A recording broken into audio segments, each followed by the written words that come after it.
My name is Eleanor. I am 70 years old, and until 3 days ago, my own son believed I was a helpless old woman he could manipulate however he wanted. He had no idea how wrong he was. When Ethan broke the index finger on my right hand because I refused to co-sign a $200,000 loan for the new house for Jessica, my daughter-in-law, he thought he had broken me. He thought the pain and humiliation would make me give in.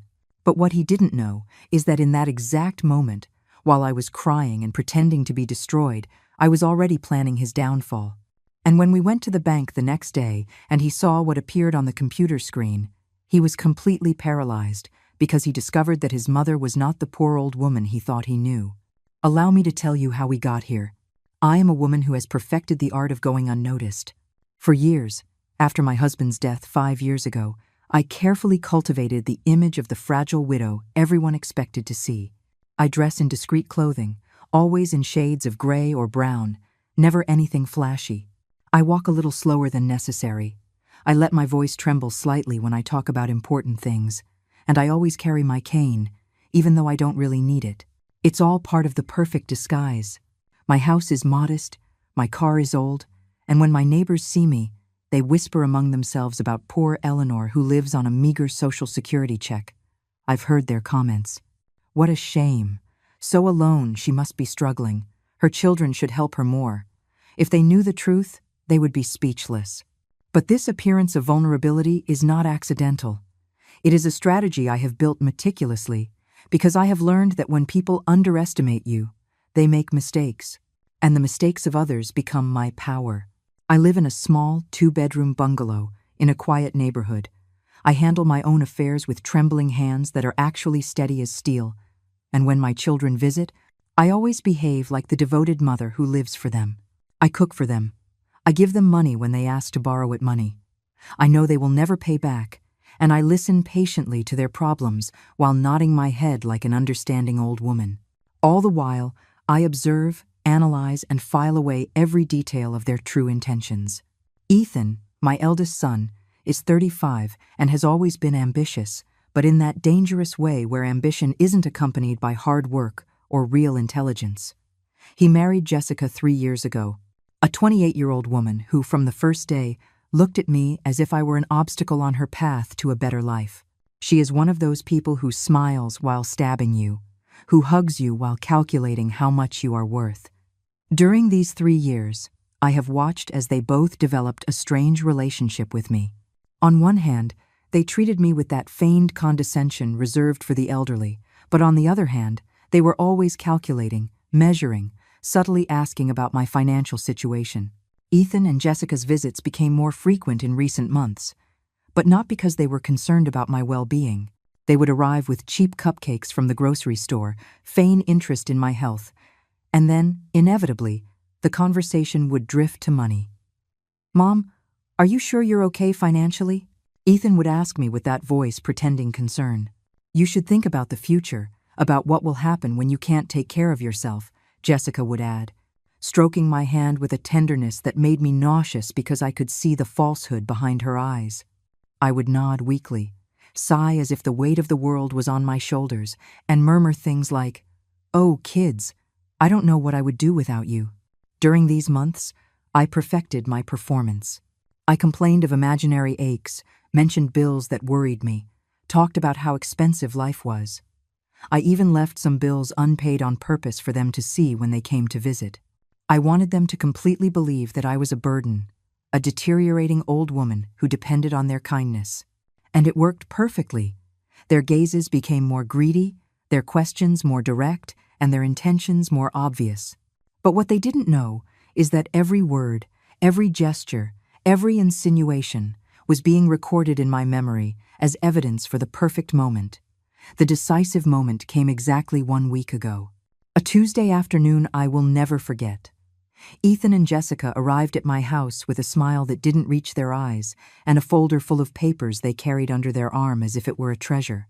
"Mom, we have wonderful news," Jessica announced with that syrupy voice she used when she wanted something important. "We found the house of our dreams." They sat in my small living room, on that worn-out sofa I have kept on purpose to reinforce my image of a woman with few resources and they spread out photographs of a spectacular mansion in one of the most exclusive gated communities in the city. "Look at this beauty, Mom," Ethan said as he passed the photos one by one, as if he were hypnotizing me. 5 bedrooms, 3 bathrooms, a huge yard, a pool, a 2-car garage. "It's perfect for starting a big family." Jessica nodded vigorously and added details that sounded rehearsed. "And it has a downstairs bedroom that would be perfect for you, Mom. You could come live with us. You'd be so much better taken care of." The way she said it made me understand immediately that this room would be more like my golden prison, the place where they would keep me controlled while they decided what to do with me and my money. For 20 minutes, I listened to their perfectly coordinated presentation. They talked about mortgages, interest rates, unique opportunities that couldn't be missed. "It's a steal, Mom," Ethan insisted. "Normally, a house like this would cost $300,000, but because of problems with the previous seller, we got it for $200,000. Andrea chimed in. "We just need a co-signer with a good credit history, someone trustworthy, and we immediately thought of you." The trap was so well constructed that I almost felt like applauding their performance.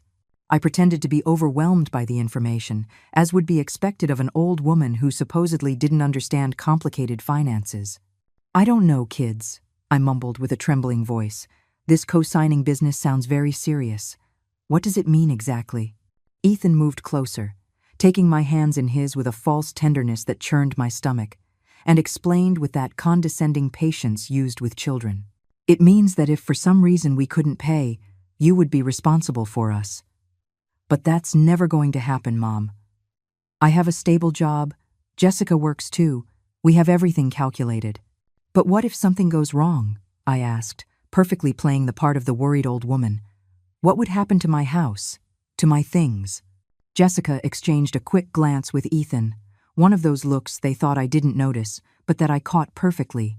"Oh, Mom, nothing bad is going to happen," Jessica replied with a nervous laugh. "Besides, think of it this way. If something terrible and unthinkable were to happen, we would take complete care of you. You would never want for anything." It was their elegant way of telling me that if things went wrong, they would take everything I have and make me their total dependent. That night, after they left promising to come back the next day to help me better understand the papers, I sat in my kitchen with a cup of tea and analyzed every word of the conversation. It wasn't just a simple financial scam. It was a much more sophisticated plan. First, they would make me a co-signer for a property that probably cost much more than they said. Second, once I signed, they would find a way to deliberately default on the loan. Third, when the bank came for my house to cover the debt, they would appear as my saviors, offering to take care of me in their new mansion while they took everything I had built over a lifetime of work.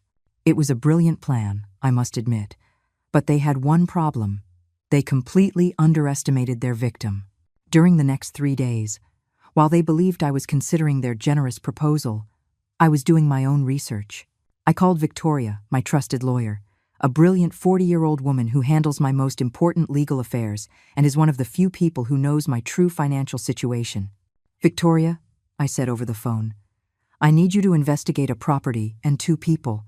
I think they're trying to scam me." I also contacted Thomas, a discreet private investigator Victoria had recommended years ago for another matter. "Thomas, I need you to follow my son and my daughter-in-law. I want to know exactly what they're doing, who they're meeting with, what papers they're handling, and I want it to be completely confidential." In 48 hours, I had a complete file on the scam they were planning.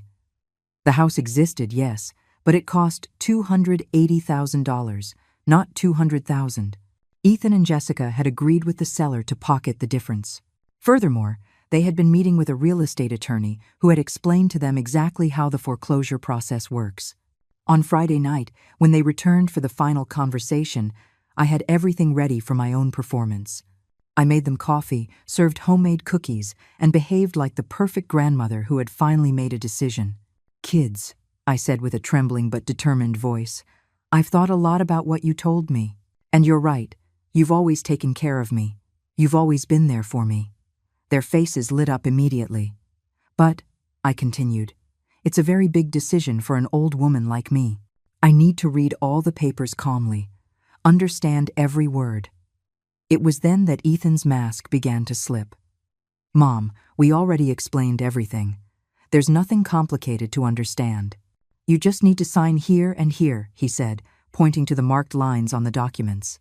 His tone was no longer that of a patient son. There was an urgency, a pressure that hadn't been there before. Jessica became more nervous. "It's just that the seller is pressuring us, Eleanor. If we don't close the deal this weekend, we could lose the house. Lie after lie, pressure after pressure. I understand the urgency, kids," I replied, keeping my voice soft. "But I can't see these small numbers well. Let me go get my reading glasses." I got up slowly, as any old woman would, and walked to my bedroom. But instead of looking for glasses, I took my phone and sent a pre-written text message. It started, "Activate the plan." When I returned to the living room, they were whispering to each other, clearly discussing strategies to pressure me more. When I returned to the living room with my glasses on, the tension in the air had completely changed. Ethan and Jessica had stopped whispering, but I could see in their eyes that ill-disguised impatience that scammers have when they feel their victim is slipping away. I sat down slowly in my favorite chair, that old rocking chair that squeaks a little, and began to review the papers with the exaggerated meticulousness of an old woman who supposedly understands nothing about finance. "Let's see. It says here that the property is worth $200,000, I murmured, bringing the papers close to my eyes as if it were difficult to read. "But down here there are other numbers I don't understand." Ethan immediately came over, with that forced smile that no longer fooled anyone. "Mom, those are technical numbers from the bank, taxes, and fees. You don't have to worry about that." But I kept insisting, perfectly playing the role of the confused old woman. "It's just that I don't understand why it says one amount here and another here. In my day, when your father and I bought this house, the numbers were clearer." Andrea intervened with that syrupy voice that I was sick of. "Oh, Eleanor, everything is more complicated now because of government regulations. The important thing is that we take care of everything." For the next 30 minutes, I maintained that dance of pretending to read, asking innocent questions, and showing myself to be overwhelmed by the complexity of the documents. But every question I asked was strategic, designed to make them reveal more details of their plan. "And if you get divorced?" I asked suddenly, as if it were a concern that had just occurred to me. "What would happen to the house? And to me as a co-signer?" The question took them by surprise. Ethan stammered. "Mom, why would you say that? We're doing great." But Andrea looked at me with a coldness that confirmed my suspicions. There was no real trust even between them. I kept pressing with seemingly naive but devastatingly precise questions. "What if one of you loses your job? What if you get sick? What if there's an economic crisis like the one we had a few years ago?" With each question, their answers became more vague, more evasive, more desperate. It was like watching two bad actors trying to improvise a script that was falling apart in their hands. "Mom, you can't live thinking about everything bad that could happen," Ethan said, and for the first time, I heard real irritation in his voice. "You have to trust us." That's when I decided to play my first strong card. "Kids," I said with a broken voice, "I'm scared. I'm a lonely old woman, and if something goes wrong, what will become of me?" I allowed tears to well up in my eyes. Real tears, because even though I was acting, the betrayal of my own son hurt me deep in my heart. This house is all I have. If I lose it, I'll be on the street. It was the perfect moment for any real son to comfort me, to hug me, to assure me that he would never leave me helpless. But Ethan did none of that. Instead, he stood up abruptly and began pacing my small living room like a caged animal. "Mom, you're being ridiculous. We're offering you the chance to live in a beautiful house, to be cared for, to be part of something better." His voice had risen in volume, and there was no trace of the feigned patience left. "But you always have to complicate things. You always have to be so negative." Andrea tried to calm him, but I could see the panic in her eyes. They realized their perfect plan was crumbling. It was then that Jessica changed tactics and decided to play the emotional card. She approached my chair, knelt beside me, and took my hands with a tenderness so false it made me want to pull away immediately. "Eleanor," she said in a soft voice, "I understand your fears. It's normal for a woman your age to feel insecure. Every word was calculated to sound motherly, but the effect was the opposite. But think of it this way: we are your family. Ethan is your son, your blood. Do you really think we would hurt you? It was perfect psychological manipulation, using my maternal love against me. Besides, Jessica continued, think of the grandchildren you could have. In that big house, you could have your own garden, your own room with a private bathroom. You could spend your final years surrounded by family, not here alone in this old house that needs more repairs every day. It was cruel how she used my loneliness and my age as weapons against me. But what she didn't know was that every word was being recorded by the tiny device Victoria had installed in my locket, a necklace that looked like a simple piece of old lady's jewelry, but was actually state-of-the-art technology. I let the silence stretch for a few seconds, as if I were deeply considering her words. Then I sighed deeply, as if I had made a painful but necessary decision. You're right, I finally murmured. I'm a silly old woman who gets scared of everything. You are my family. You're all I have in this world. I saw their faces relax immediately, saw them exchange triumphant glances. They thought they had won. But, I added, raising a trembling finger, I need one more night to think about it. It's a very big decision for my old head. Ethan was about to protest, but Jessica put a hand on his arm to stop him. She was smarter. She knew that pushing too hard could ruin everything. Of course, Eleanor, she said with a radiant smile. Take all the time you need. But remember that the opportunity won't last forever. That night, after they left, I immediately called Victoria. I have everything I need from this first phase, I said. The recordings are perfect. Now I need you to prepare the second part of the plan. Victoria, who knew my true nature much better than my own children, laughed softly on the phone. Eleanor, sometimes you scare me, but it also gives me great satisfaction to see you give these scammers what they deserve. The next day, Saturday morning, I sent a text message to Ethan and Jessica. Kids, I've made my decision. I'm ready to sign. Come whenever you can. The reply came in less than 5 minutes. Perfect, Mom. We'll be there in an hour. So exciting. I could imagine their jubilant faces, their celebratory hugs, their feeling of total victory. If they had known what really awaited them, they would have run in the opposite direction. I spent that hour preparing meticulously. I put on my oldest gray dress, the one that made me look especially frail and helpless. I did my hair carelessly, as an old woman who no longer cares about her appearance would. I even practiced my hand tremor and my hesitant walk. But inside, I was more alert and stronger than ever. I was like a hunter, waiting for the perfect moment to spring the trap. When Ethan and Jessica arrived that Saturday morning, they brought with them a euphoric energy that was almost comical. They entered my house like conquerors coming to claim their territory, carrying folders, special pens, and even a bottle of cheap champagne to celebrate. Mom, what a beautiful day, Ethan exclaimed with a smile that reached from ear to ear. It's the perfect day to change our lives for the better. Jessica was wearing a bright red dress she had never worn in my presence before, as if she wanted to celebrate her victory in advance. I behaved exactly as they expected, the nervous but resigned old woman who had finally made the right decision. Oh, kids, I said with a trembling voice as I led them into the living room. I didn't sleep a wink last night thinking about all this. But you're right. You know more about these modern things than I do.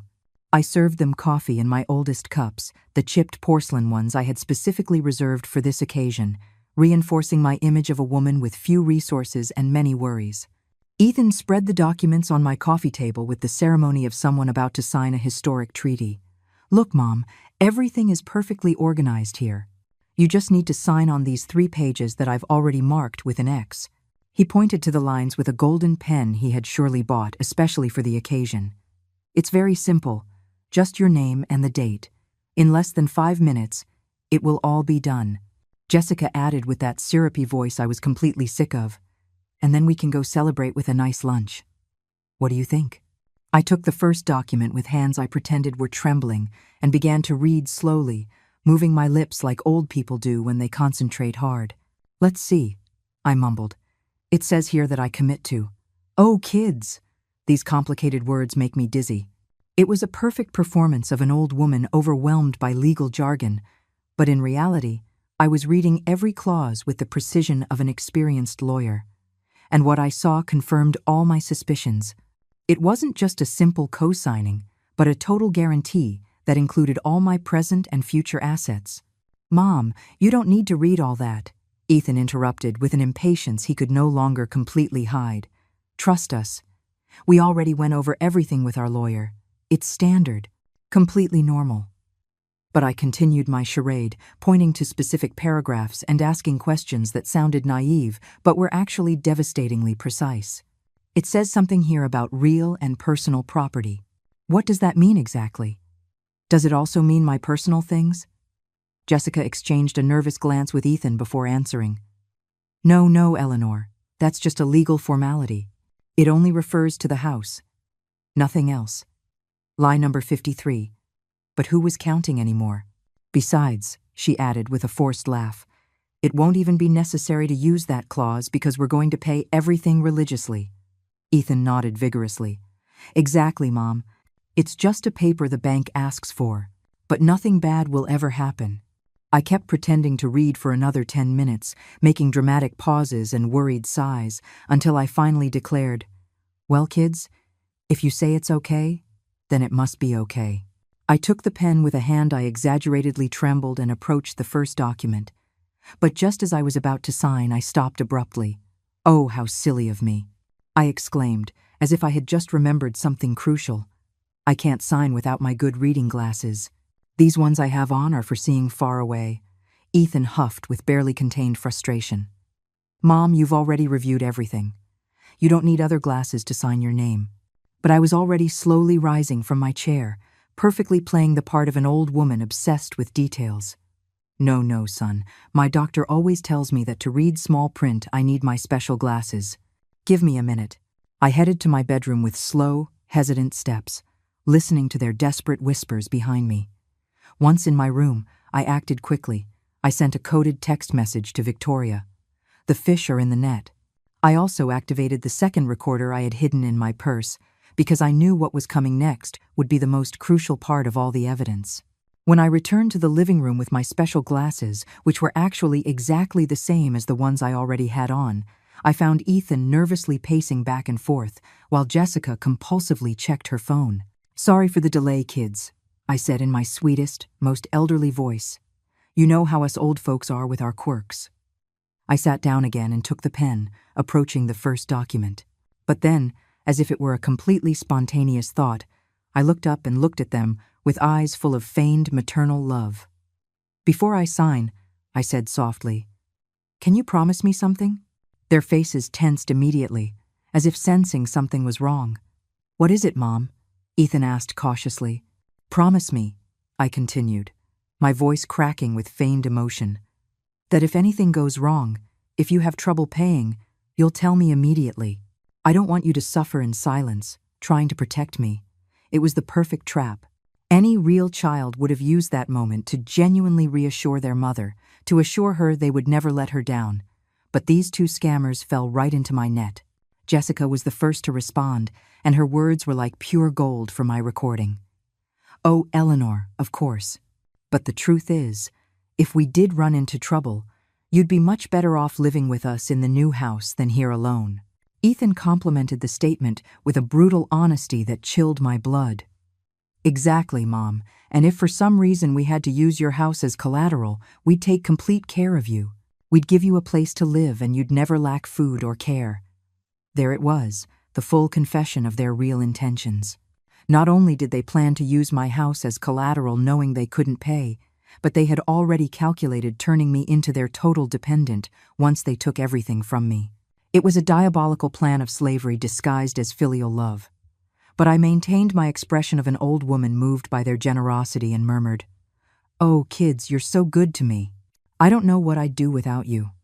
Finally, with great ceremony and feigned trembling hands, I signed the first document, then the second. And when I got to the third, the most important one, the one that made me fully responsible for the debt, I made a dramatic pause. "This last paper looks more complicated," I observed. "Are you sure it's necessary?" The desperation in their eyes was almost palpable. "Yes, Mom," they said almost in unison. "It's the most important one of all. I signed the third document as well, and the moment I put the date, Ethan and Jessica literally sighed with relief. "Done!" Ethan exclaimed, gathering the papers as if they were winning lottery tickets. "It's all settled." Jessica hugged me with an effusiveness that made me nauseous. "Eleanor, you're the best mother-in-law in the world. You don't know the happiness you've given us." They even opened the bottle of cheap champagne and poured 3 glasses, toasting to the bright future that awaited us all. For the next 30 minutes, they kept up a euphoric conversation about the plans for the new house, about what my room would be like, about the family parties we were going to have. It was all a lie, of course, but I let them fantasize while I mentally reviewed every element of my counterattack. When they finally left, carrying the signed documents like trophies of war, I waved goodbye from the door with tears in my eyes and a trembling smile. "God bless you, kids. I hope everything works out." The moment their car disappeared around the corner, my expression changed completely. I went into my house, locked the door, and went straight to the phone. "Victoria," I said when she answered, "it's all done. I have the signatures, I have the recordings, and I have the confessions of their real intentions." There was a pause on the other end of the line, and then Victoria laughed with that laugh she reserved for moments of absolute legal triumph. "Eleanor, you are a dangerous woman. I feel sorry for your son, but he brought this on himself." The next 3 days were a masterpiece of patience and strategic planning. While Ethan and Jessica celebrated their supposed victory, running around doing bank paperwork and bragging to their friends about their upcoming mansion, I moved silently like a spider weaving the perfect web. Every morning I woke up with a sense of power I hadn't experienced in years, knowing that for the first time in a long time, I was in complete control of the game board. On Monday morning, Victoria came to my house disguised as a government social worker. She carried an official-looking binder, a fake ID, and the bored attitude of someone making routine visits to senior citizens. If anyone had seen her, they would have thought she was just another bureaucrat doing welfare checks. But in reality, we were refining every detail of my revenge. "The recordings are perfect," she informed me, while reviewing the audio on her device. "You have explicit confessions of fraud, emotional manipulation, and premeditated plans to strip you of your assets." Victoria had worked all night preparing a file that would make any prosecutor tremble. "Look at this," she said, showing me high-resolution photographs that Thomas had taken of Ethan and Jessica meeting with their accomplice attorney. "We have them entering and leaving the law firm 3 times in 2 weeks, always with documents related to foreclosures." She also had copies of text messages between them that Thomas had legally obtained through contacts at the phone companies. The messages were devastating. They talked about me as the old fool, calculated how long it would take to get rid of her, and even discussed plans to sell my belongings. "But this is just the appetizer," Victoria continued, with a smile that sent shivers of satisfaction down my spine. "The real surprise comes tomorrow at the bank." She explained that she had been working with the bank manager, a man named Robert, who had been a college classmate of Victoria's and had an impeccable reputation in the financial industry. Robert is outraged by the situation. He says he's seen many cases of financial abuse against the elderly, but never one so blatantly planned as this. On Tuesday afternoon, I received the call I had been waiting for. It was Ethan, his voice trying to sound casual but unable to hide his nervousness. "Mom, we need you to come to the bank tomorrow to finalize some papers. It's just a formality, but your presence is required." I feigned the appropriate confusion. "More papers, son? I thought we were done with all that on Saturday." His response was evasive. Yes, but the bank needs to confirm some details with you directly. It's standard protocol." I could hear Jessica in the background, whispering instructions I couldn't quite make out. That night I couldn't sleep, but not from anxiety, from pure anticipation. It was like Christmas Eve, but instead of presents, I was going to get justice. I got up early, dressed carefully in my most convincing old lady clothes, practiced my expressions of confusion and my hesitant walk. I even put on a little makeup to look paler and more fragile. Every detail was important, because I knew this would be the most crucial performance of my life. At 10 o'clock on Wednesday morning, Ethan arrived to pick me up. He came alone because, as he explained, Jessica had an important doctor's appointment she couldn't cancel. An obvious lie. She was probably too nervous to face what they believed would be the final formality of their scam. During the drive to the bank, Ethan tried to prepare me for what was coming. "Mom, the manager is going to ask you some questions about your financial situation. Just answer honestly. Don't try to impress anyone or hide anything." "What kind of questions, son?" I asked in an innocent voice. "Oh, normal stuff. How much money you have saved, if you have other debts, if you understand the responsibilities of being a cosigner. It's bank protocol, nothing personal." What Ethan didn't know was that those questions were exactly the ones I had suggested to Robert, designed specifically to create the perfect moment for my revelation. "And if I don't know how to answer a question?" I pressed. "Don't worry, Mom. I'll be there to help you with anything you don't understand." When we arrived at the bank, Robert was waiting for us in his office. He was a distinguished man in his 50s, with that authoritative presence that inspires immediate confidence. His office was perfectly arranged for the occasion. Organized documents, computer on, and an atmosphere of professional seriousness that made Ethan visibly more nervous. "Good morning, Mrs. Eleanor." Robert greeted me with perfect courtesy. "It's a pleasure to finally meet you. I've heard a lot about you." The meeting began routinely, with Robert explaining the terms of the loan and the responsibilities of a cosigner. I perfectly played the part of the overwhelmed but cooperative old woman, asking basic questions and showing appropriate confusion at the technical terms. Ethan constantly intervened, trying to speed up the process and minimize any complications. "Mom understands everything perfectly," he would say whenever I paused to process the information. It was then that Robert asked the crucial question. "Mrs. Eleanor, to complete this process, I need to verify your current financial situation. Could you provide me with information about your bank accounts and assets?" Ethan tensed immediately. "Is that really necessary?" he asked. "She's a simple retiree. She doesn't have much to declare." Robert looked at him with a seriousness that would have intimidated anyone. "Sir, when someone becomes a cosigner for such a significant amount, the bank is required by law to verify their actual financial capacity." "Of course," I replied with a trembling voice, pretending to be nervous about having to reveal my modest resources. "I don't have much, but I can show you what I have." I took an old, faded passbook savings account from my purse, the same one I had used for years to maintain my charade of poverty. "This is my main account," I said, handing it to Robert with hands I feigned were shaking. "Everything I have is in there." Robert took the passbook and opened it ceremoniously. For a few seconds that felt like an eternity, he studied the numbers in silence. Then he looked up at his computer and began typing. Ethan leaned forward, trying to see the numbers, but from his angle, he couldn't make anything out clearly. "Interesting," Robert murmured after a few moments. "Mrs. Eleanor, are you sure this is your only bank account?" "Yes, sir," I replied with perfect innocence. "Why? Is there a problem?" Robert looked at me over his glasses with an expression that mixed professional surprise with something that looked like admiration. "There's no problem, ma'am.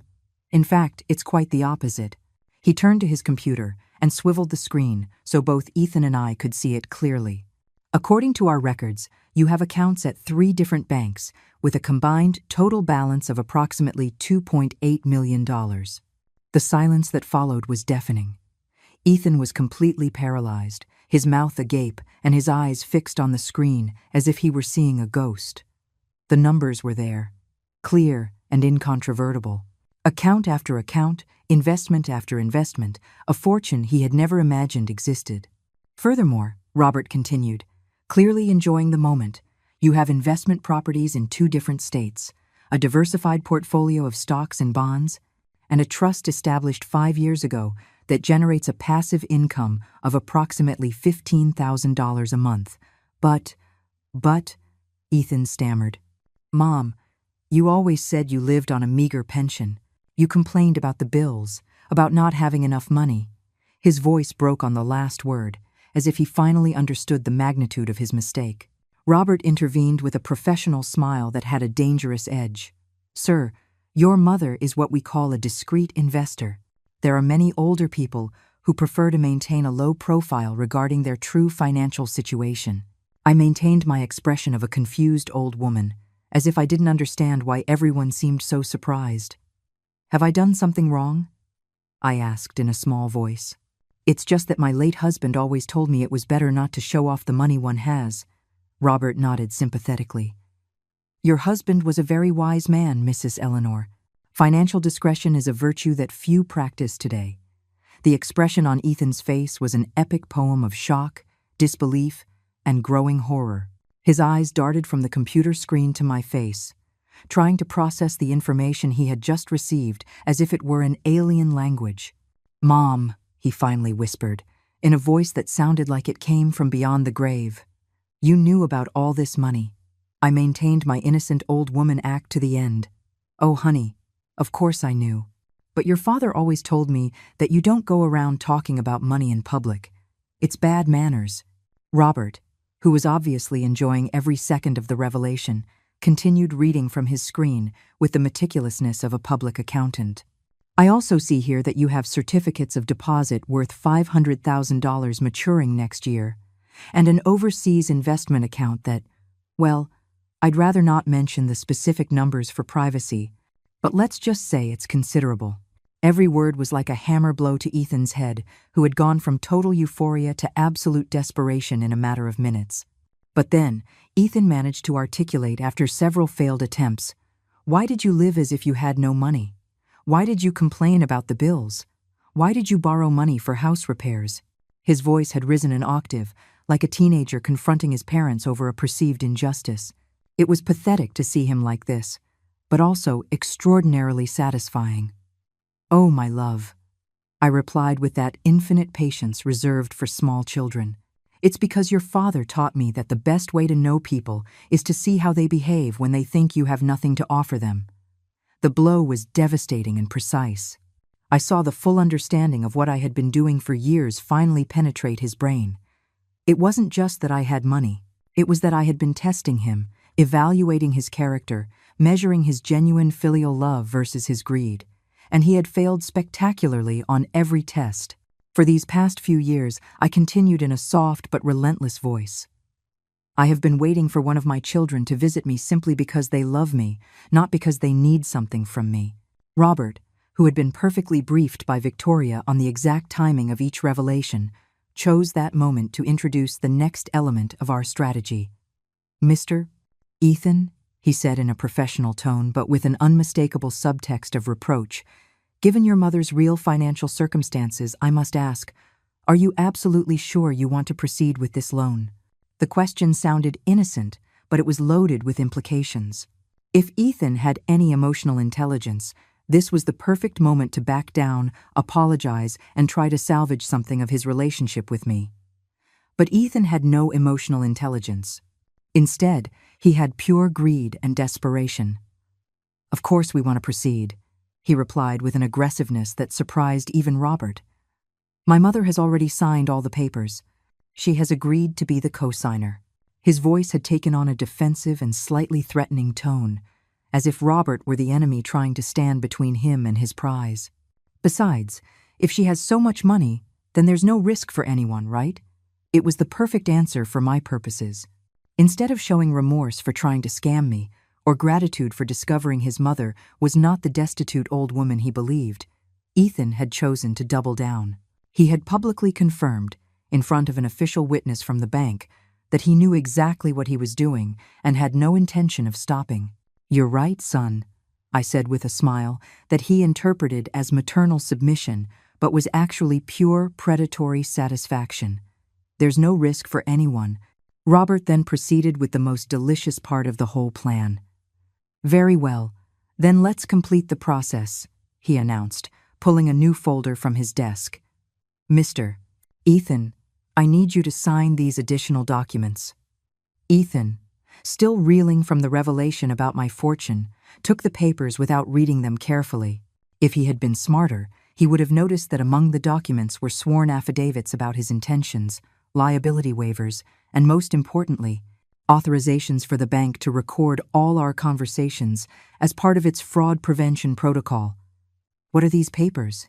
he asked. distractedly, as he signed page after page. Standard bank protocol. Robert replied with the authority of someone who has handled thousands of similar transactions. Declarations of good faith. Confirmations that you understand the terms of the loan, authorization for additional credit checks. Every signature Ethan put on those documents was another nail in his own legal coffin, but he was too overwhelmed by greed and confusion to realize it. When we finished with the paperwork, Robert escorted us to the door of his office with perfect professional courtesy, and Mrs. Eleanor, he said, taking my hand in his with a respect that was completely genuine. It has been a true honor to meet you. Your husband must have been a very intelligent man to have taught you so much about finance and discretion. Then he turned to Ethan with an expression that had subtly changed. Sir, I hope you appreciate the blessing you have in such an exceptional mother. During the drive back to my house, Ethan drove in a silence that was almost physical in its intensity. I could see the wheels turning in his head, trying to process not only the information about my fortune, but also the implications of what had just happened. Finally, when we were 2 blocks from my house, he exploded. Mom, I can't believe you lied to me all these years. I thought you were struggling financially. I was worried about you. You were worried about me? I asked, my voice maintaining its soft tone but having acquired an edge he had never heard before. Is that why you came with Jessica to pressure me into co-signing for a house you can't afford? Is that why you broke my finger when I initially refused? That was your way of showing concern. It was the first time in this whole charade that I had directly mentioned his physical aggression, and the effect was immediate. Ethan turned as white as a ghost. Mom, I was very stressed. I didn't mean to hurt you. His voice disintegrated into pathetic stutters. Besides, I thought you really needed our help, that being alone in that old house wasn't good for you. Each excuse sounded more desperate than the last. And Jessica and I thought that living with us would give you a better quality of life in your final years. My final years, I repeated slowly, savoring the words. You've already decided for me how much time I have left. The car stopped in front of my house, but neither of us made a move to get out. Ethan, I continued, and for the first time in years I used his full name instead of son or my love. Do you really think I didn't notice that your visits increased when you started having financial problems? Do you think I didn't notice that Jessica started asking questions about my will and my properties? The confrontation I had been avoiding for months was finally happening, but now I held all the cards. Do you think I'm so foolish as to not realize that you two were planning something when you started talking about houses, loans, and the convenience of me living cared for by you? Ethan opened his mouth to protest, but I continued relentlessly. And did you really think that a woman who managed to build a fortune of almost $3 million wouldn't notice when her own children tried to scam her?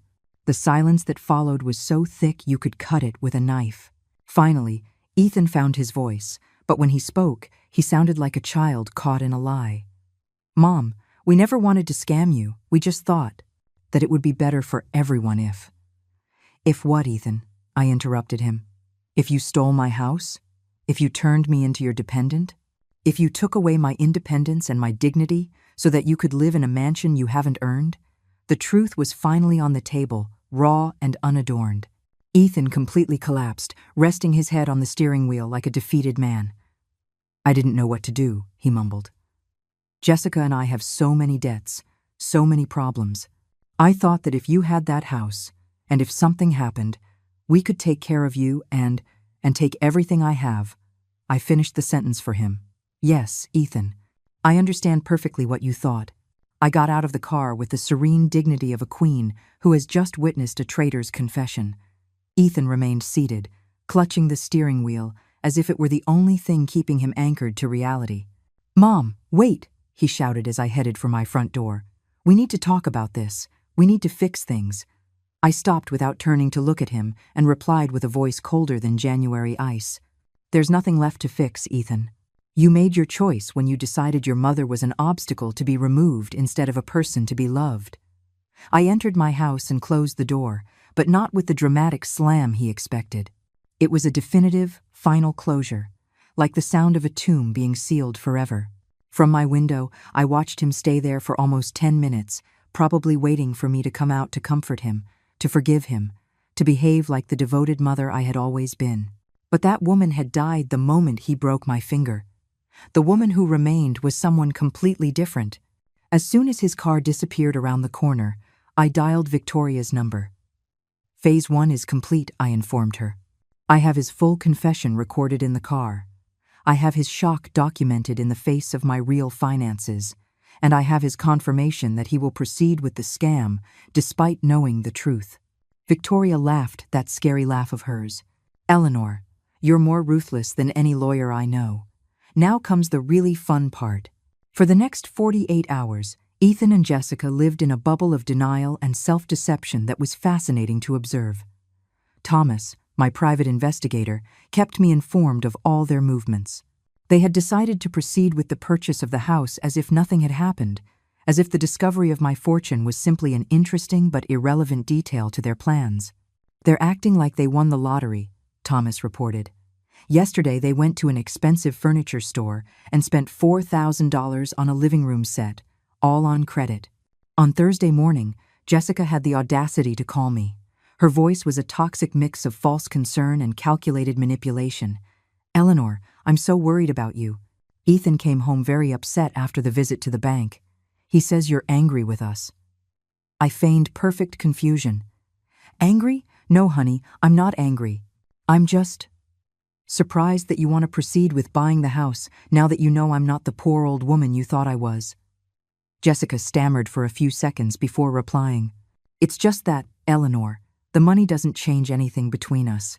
We love you the same, whether you have a lot or a little. It was such a blatant lie that I almost wanted to applaud her audacity. Of course, dear, I replied with venomous sweetness. True love isn't measured in money. That's why I'm sure that if I were really poor like you believed, you would have loved and cared for me exactly the same, right? The question left her speechless, because we both knew the real answer. If I had genuinely been the destitute old woman they thought, they would have never offered me a room in their new mansion. They would have let me rot in my old house while they enjoyed their upgraded life. Of course we would, she finally managed to say, but her voice sounded as hollow as an empty drum. We've always been willing to take care of you. On Friday evening, I received a visit I had been expecting. It was Ethan, but this time he came alone, and with a completely different expression. He was no longer the manipulative, aggressive son of the previous days. Now he was a desperate man who had finally understood the magnitude of his mistake. Mom, he said from the doorway, can we talk? Please. His voice was that of a scared child, not the adult who had broken his own mother's finger. I let him in, but this time I didn't offer him coffee or cookies. I didn't point to the sofa or make any gesture of maternal hospitality. I simply sat in my favorite chair and waited for him to speak first.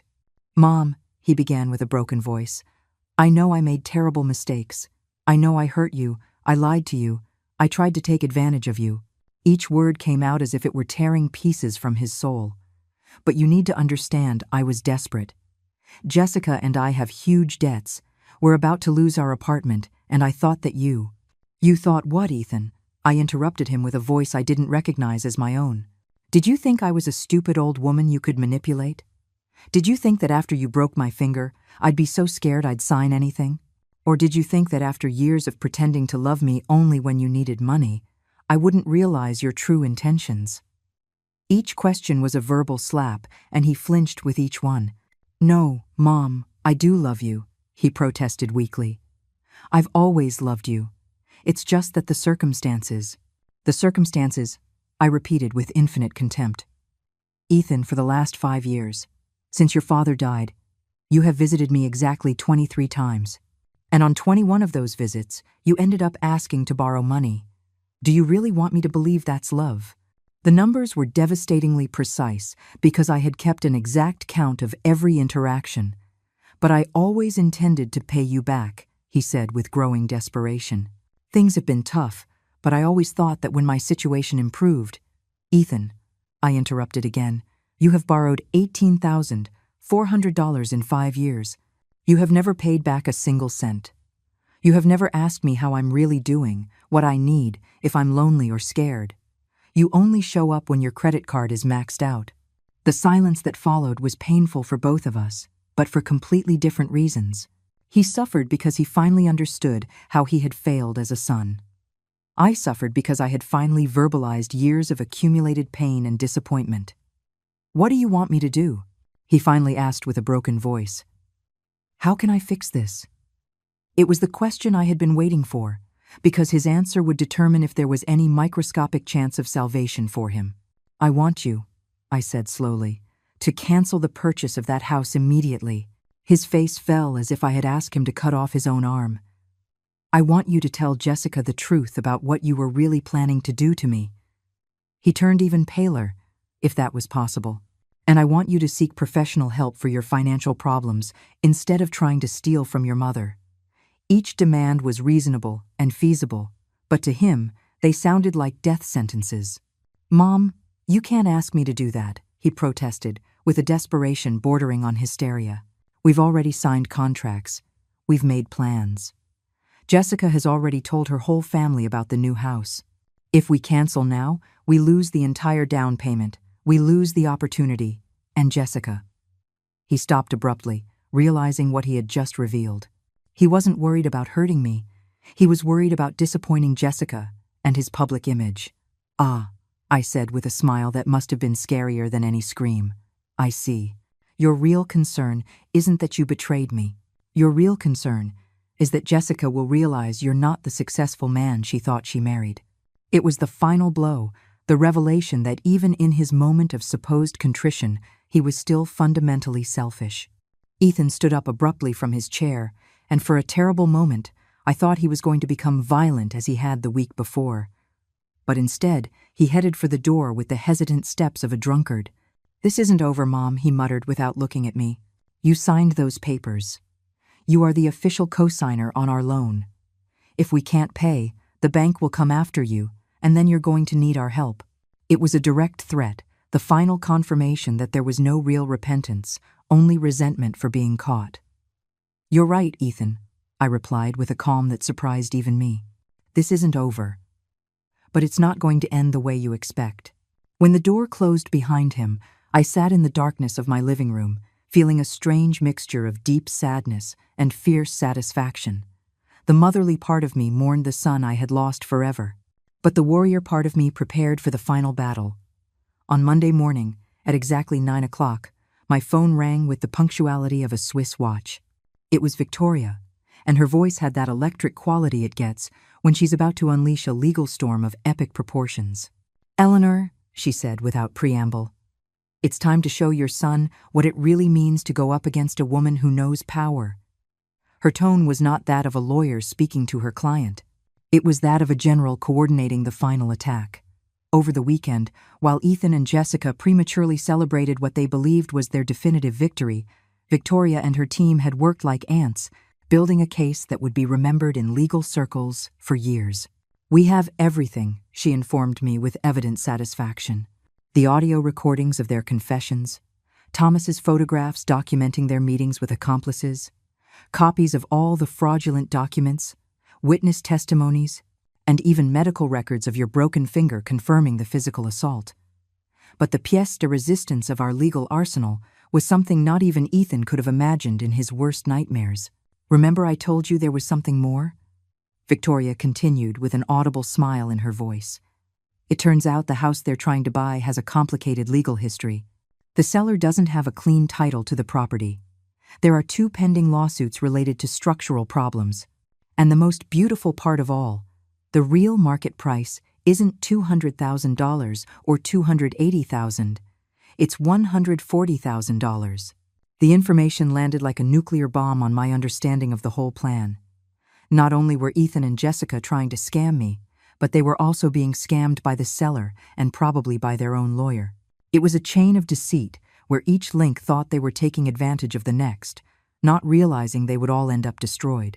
This means, I calculated quickly, that they're going to overpay by $140,000 for a property that is legally not worth owning. "Exactly," Victoria confirmed. "And since you're the co-signer, you would technically be responsible not only for the fraudulent loan amount, but also for all the legal claims associated with the property.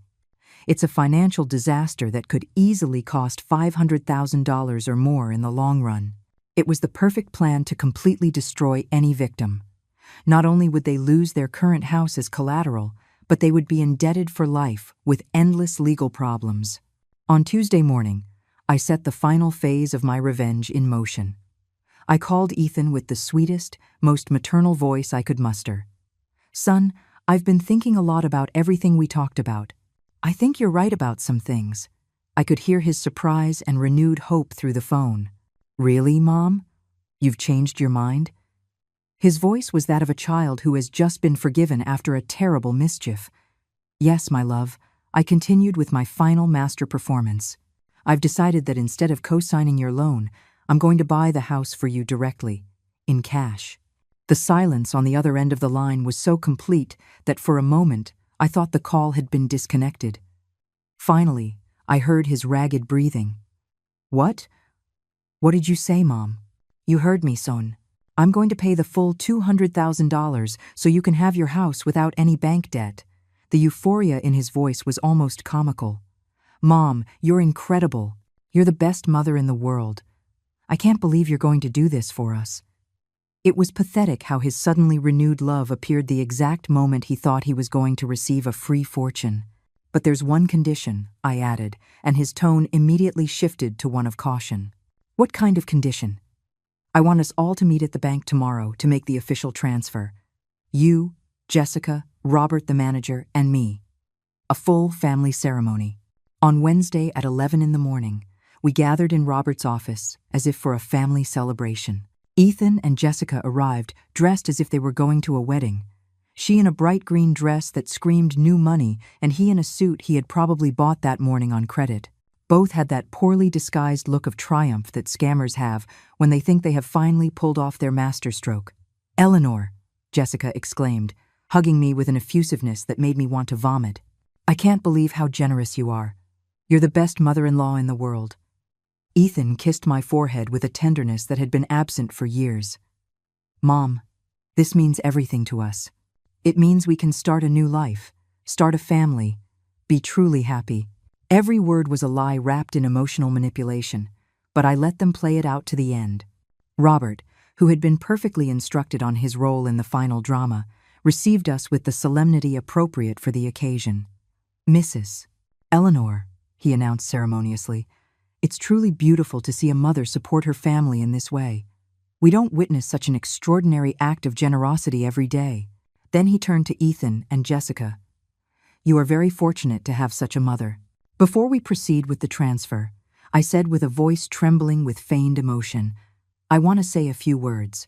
The three of them settled into their chairs like an audience awaiting an inspirational speech. "For these past few years," I began, "I have been watching, learning, evaluating. As a mother, you always hope for the best from your children, but you must also be prepared for the worst."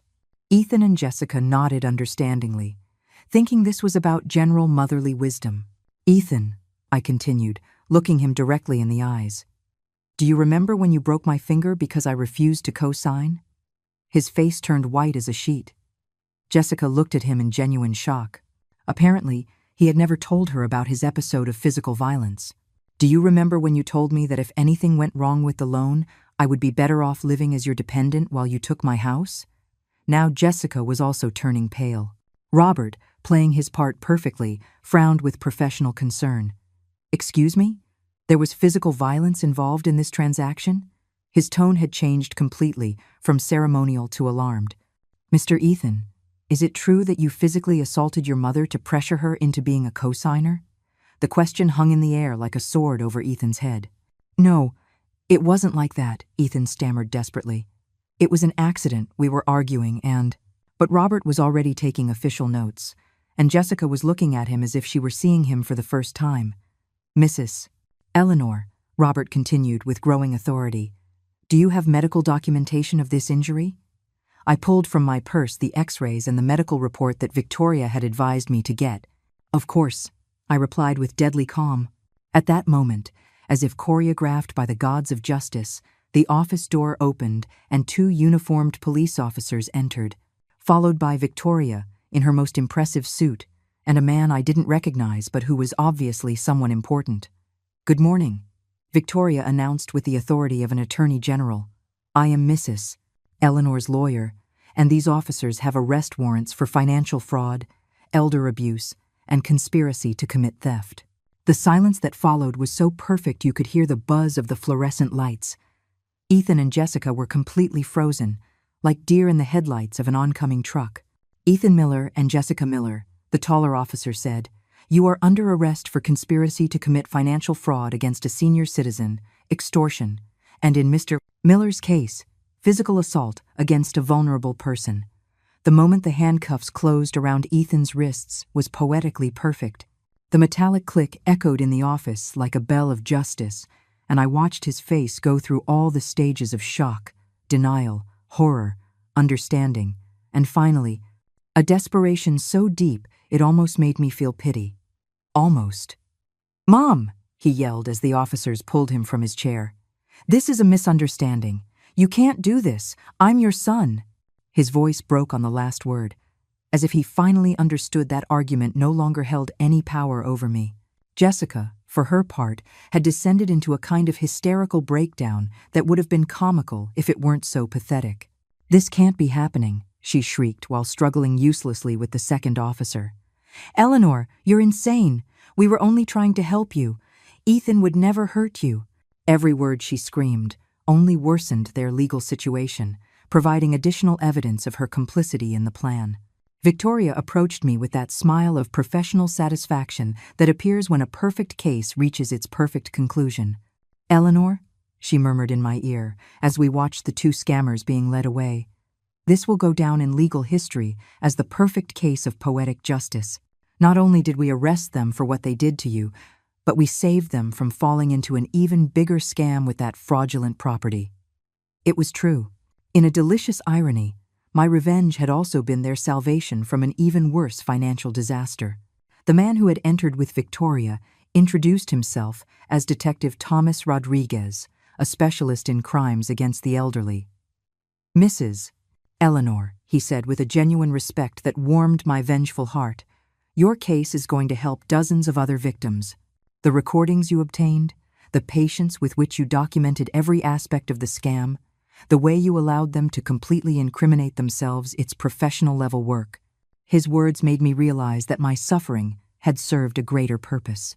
After Ethan and Jessica were taken away, Robert, Victoria, and I were left alone in the office. The contrast between the current tranquility and the chaos of minutes before was surreal. "Now comes the really interesting part," Victoria announced, opening a folder she had brought with her. "While investigating your case, we discovered that Ethan and Jessica have been running similar scams for years. You weren't their first victim, you were just their biggest." The revelation hit me like a hammer. "What do you mean?" I asked, though part of me already knew the answer. Victoria spread photographs and documents across Robert's desk. Jessica's mother, an 82-year-old woman with early-stage Alzheimer's, loaned them $50,000 for the down payment on their current apartment. Ethan's uncle, a 75-year-old widower, was pressured into co-signing a car loan they never paid. There was more. An elderly neighbor was loaned them $15,000 for emergency medical expenses that never existed. Jessica's godmother gave them $30,000 for a supposed family business they never started. It was a systematic pattern of exploiting senior citizens. A criminal career that had been going on for years, while I thought I simply had a son with financial problems. Robert, who had remained silent during this revelation, finally spoke. "Mrs. Eleanor, what you did wasn't just protecting yourself. You stopped a criminal operation that would have continued to victimize elderly people for years." His words made me understand that my personal revenge had evolved into something much larger. Real social justice.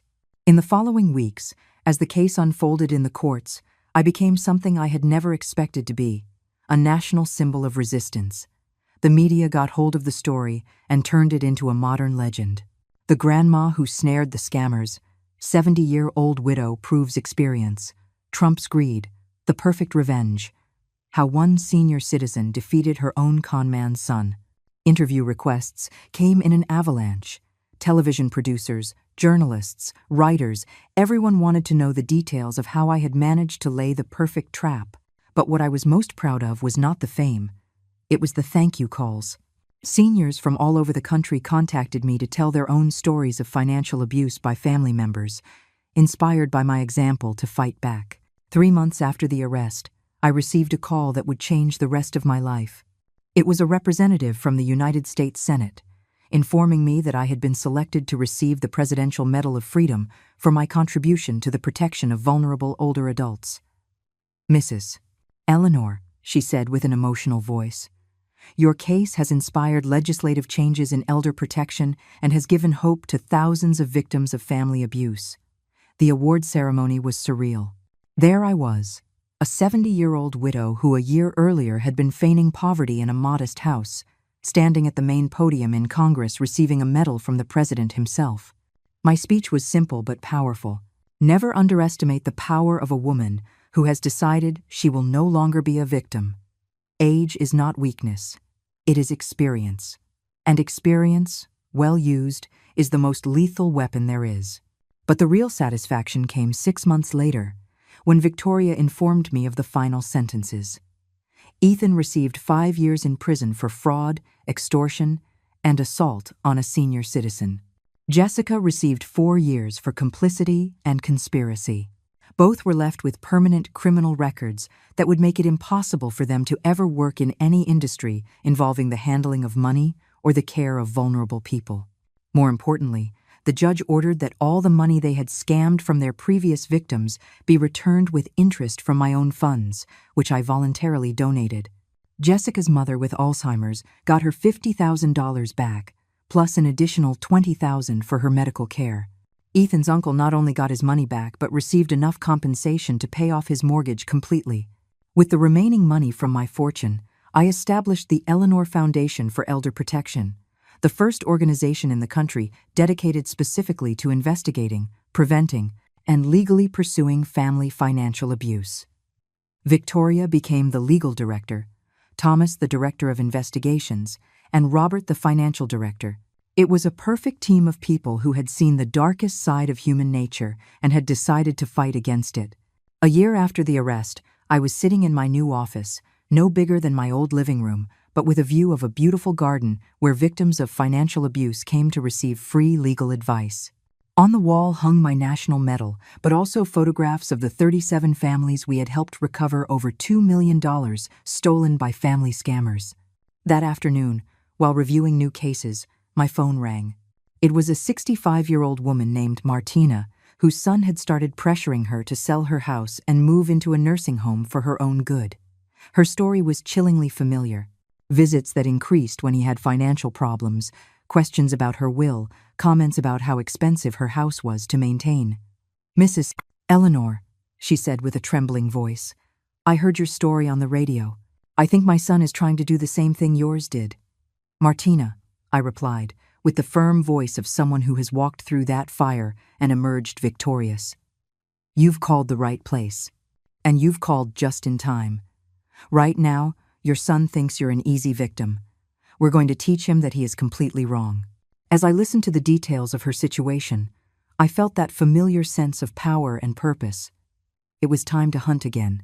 Some bites are fatal, and I had become the widow who bites back.